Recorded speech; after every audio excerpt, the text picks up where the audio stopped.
అందరికీ నమస్కారం అండి. ఈరోజు మనం మోక్ష పంచశతి ఆర్య శతకంలోని రెండవ శ్లోకం నేర్చుకుందాం. రెండవ శ్లోకానికి వెళ్ళే ముందు నిన్న నేర్చుకున్న మొదటి శ్లోకాన్ని ఒక్కసారి చూసుకుందాం.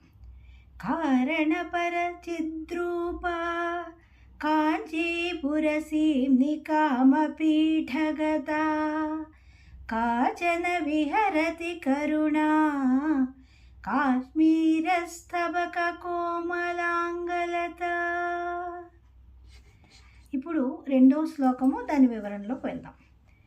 కంచన కాంచీ తిలకం కరధృత కోదండ బాణ శృణిపాసం కఠినస్తన భరనమ్రం కైవల్యానంద కందమవలంబే. కంచన కాంచీ తిలకం కరధృత కోదండ శృణిపాసం కఠినస్తన భరనమ్రం కైవల్యానంద కందమవలంబే. అంటే అమ్మవారు కాంచీనగరానికి తిలకము వంటిట.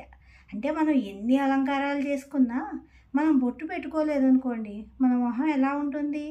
కాంచీనగరం కూడా అమ్మవారు ఉండడం వల్ల బొట్టు పెట్టుకున్న ముత్తైదువుల్లా కళకళలాడుతూ ఉంటుంది అని దాని అర్థం. కాంచీనగరానికి తిలకము వంటిది. 4 చేతులు యందు ఆమె ఏమేమి ధరిస్తారు అమ్మవారు?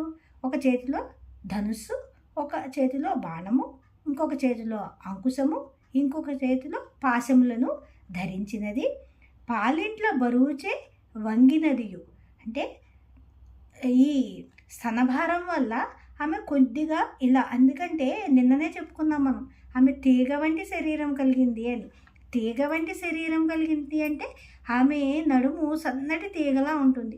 ఆ తీగ మీద బరువైన ఇది పడడం వల్ల కొద్దిగా ముందుకు వంగింది అనే ఇదితో చెప్తున్నారు. కఠినస్తన భరనమ్రం కైవల్యానంద కందమవలంబే. అలాంటి అమ్మవారు మోక్షానందానికి మూలకందమైనట్టి అమ్మవారు మనల్ని అందరినీ కటాక్షించడానికి కాంచీపురంలో వేచి ఉన్నారు. ఆవిడని నేను ఆశ్రయిస్తున్నాను అని, అంటే ఆవిడని నేను మనస్ఫూర్తిగా కొలుస్తాను అని దీని అర్థం.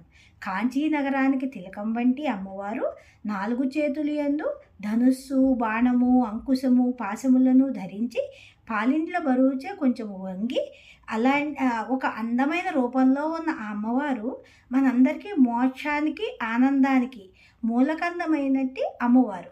ఆవిడని నేను మనస్ఫూర్తిగా ఆశ్రయిస్తున్నాను